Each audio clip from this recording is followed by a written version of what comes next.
Right, we're off on another motorcycle adventure. China, southern China, the capital city of Yunnan province, Kunming.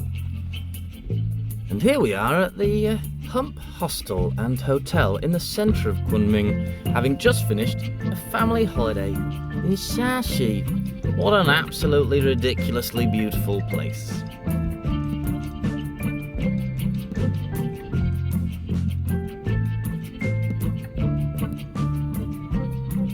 Yeah, the kids loved it. I'm sure there'll be a video about that. If you're interested, well, you'd have to go and really subscribe, wouldn't you? The Hump is so named for a flight over the Himalayas that got people out of China during the war. And here's Jia, our leader and general extraordinaire, going through the plans for our trip. We started early the next day with a spot of brekkie. You might notice it's two lone figures. Should have been a fervent, bubbling group of 5, but alas, 3 have dropped from the herd. More on that later. We started with a sticker each for our helmets, took a taxi across the city, and got to the bike rental place. I was eyeing up this cheeky little KTM 390 adventure, but Jia told me he had more in store for me. He was expecting me to ride that beast. That is a CF Moto 800 MT. Ethan would be on the 500X, a Cove classic. We do love them. Yeah, the MT800, it's got the same engine as a KTM 790 ADV, 800cc, 90-odd brake horse.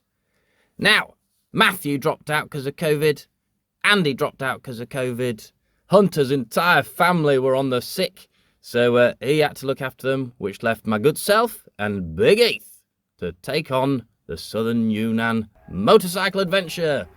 Here we are on day 1. First things first, you have to, of course, fire up your steeds and have a little ride just to get comfortable. I like to try out a bit of slow control straight away, this bike being a bit bigger and a lot more powerful than what I'm used to, and I think my turn in the road went rather well. I absolutely didn't stall it twice before achieving this perfect control. Anyway, I was happy enough and ready to set off. Big Heath was having a little go with his 500X. It's a step up. He normally rides a 250, but he was pretty happy. So we were off on day 1. From the hotel to the rental place, a couple of options for heading south, and then on day 4 we'd be back with a couple of choices for routes through the city. Straight south past this lake to a place called Genshui, slowing down before heading out to a village and a lake where we could see a double dragon bridge. Heath was happy enough with his 500X, and I think we were ready to go. Yes, we are, he says, with his patented thumbs up. Now, Ethan did decide to thrust a thumbs up at every given opportunity because he's had some success with that in the past. But he also kind of spurned a new habit on this trip. And we talked to each other while we're riding along with helmet-mounted communication devices. And every now and then, seemingly for no reason, he'd let out a bit of a grandpa noise. Let me see if I can recreate it here. Kind of a And it amused me greatly. So whenever he throws a thumbs up, I'm going to see if I can accompany it with one of his noises. Anyway, we got out of town, through the traffic, and we were hitting the high-speed road to cover some distance. And this is how you get onto the high-speed road. If you're on a motorbike, you always take the lane furthest right, wait your turn, and then gently cruise on by the end of the barrier. Right, this 800T that I'm on, 800MT I should say, there's a bunch of stats to go with it, but I've done a bit of research by looking on CF Moto's website, and let me read to you now. 800 MT Touring. The road ahead is not always clearly defined. Down each path and around every unknown bend, new discoveries await. Sometimes you don't know where to go, but you couldn't care less. Immerse in the free, intense adrenaline, strong emotions. Every day will be inspiring. The journey, its ultimately important thing, is not where the end of the road is, but where your mind takes you. With CF Moto 800 MT, it resets your compass. Yeah, actually, I jest, but it was a lovely bike, and got used to it quite quickly. Yeah, after a stop to stretch our legs by one of the huge lakes that we were passing on the way south, we carried on our road. Glorious weather greeted us, as was expected. The winter time in southern China is often the drier part of the year, and Yunnan in the southwest corner of China often gets much milder weather, so we were hoping for some nice warm clear days like this. Motorway riding, not so super exciting, so we've already cut to the next stop. And we pulled over and got some interesting news about our return to work. That had been compromised. But anyway, we were on a trip, so we weren't hanging around thinking about work, and we got on our way pretty sharpish.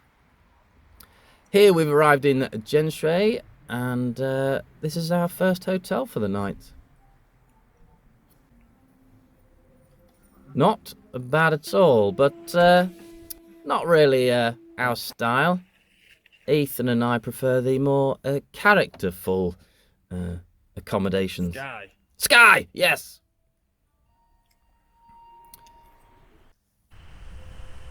Now, this is Tiananmen Square, this big building in front of us. So named before the better known one in Beijing. And it marks the entrance to the old town. Very eerie and interesting place. And we got to the restaurant.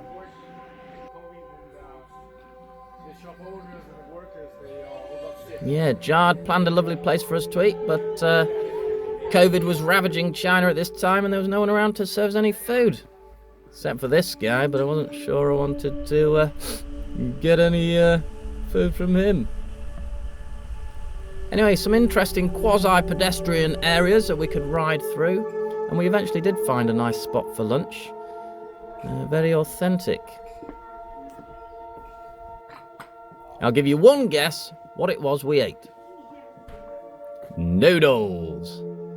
In fairness, we did get a choice. We could have thick noodles or thin noodles. That was the choice. I went for thin. We rode out of the ancient town and got on our way. Now here we are, heading out to a little spot of cultural interest. It's a village where a certain Jew family lived, and we're going to go and check out the village itself, but especially their house.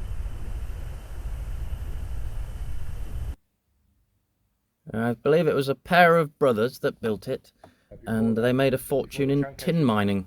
So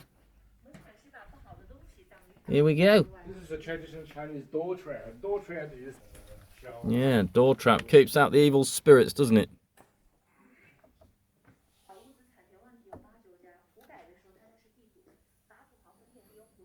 And I do stand corrected, this is not the Jew brothers' house, that's a little bit later.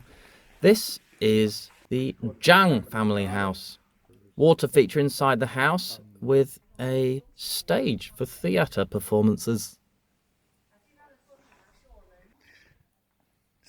Yeah. It was reclaimed during a revolution and turned into a primary school in order to save it from destruction, and that was the slide. Had to have a quick crack on that, didn't we? Now, we saw the rails earlier, there's the train, we found that. And interestingly enough, we did even get an opportunity to ride along them. Here we are, crossing the bridge to get back onto a regular road to get on our way.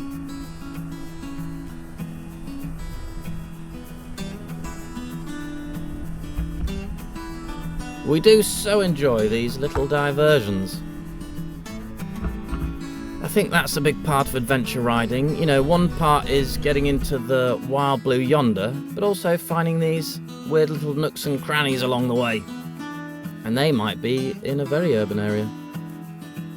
Here we are going around a meeting point of two rivers. They're two rivers that snake around zigzagging almost like two dragons. And that's why the bridge that spans them is called Double Dragon Bridge. I think these two found a good place to park, and eventually I popped the drone away and followed them. But have a look at this bridge. Pretty spectacular.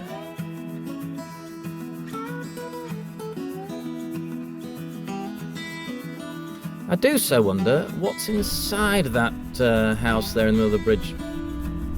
Anyway, as I said, I popped the drone away and caught up. And I was feeling pretty happy with the bike at this point, so... Ooh, I gave it a bit of beans and had the back end going. That scared the bejesus out of me. And we pulled up to a bunch of old dudes having a party. Anyway, we left them to it while we explored the bridge. And here we are. What was inside there? A geezer having a look at a weird fireplace and a lady point selling stuff. But yeah, beautiful spot. Worthy of a stop on our trip. Here's the old guys giving it party. Look at that lad on the left throwing a baby around. Nothing better than throwing a baby around when you're excited. Oh, aye. I'm getting into these tunes.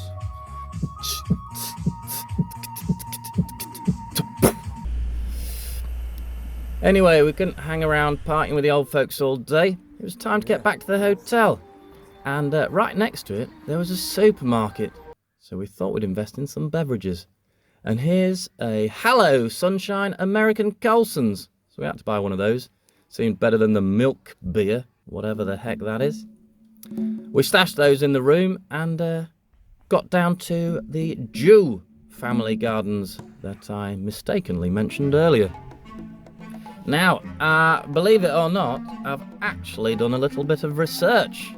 I say that, I took a picture of one of the tourist signs there, and this whole building and its gardens covers more than 20,000 square metres. There's 42 courtyards in total, with over 214 rooms. There you go, that's for stato buffs out there. Now this, you might think is a bonsai, but you'd be incorrecto. It's a pungjing, the Chinese version of the bonsai discipline. And they tend to be scenes with rocks and little cliffs and multiple trees rather than individual trees. But there's loads of them, and they were amazing. Here's another dancing stage for performances. And apparently they put the cart pool in front of it so that the actors and performers who'd been brought into the property couldn't assassinate people in the audience. It's a problem I have when I invite people around. Now you must have thought that lad had some money, but have a look at this. How much money does it take to build a lake like that? Well, apparently it takes a religion. Confucianism. There he is, Confucius. This is the second largest Confucius temple in China. And we just dipped in to have a quick look because it was time for dinner.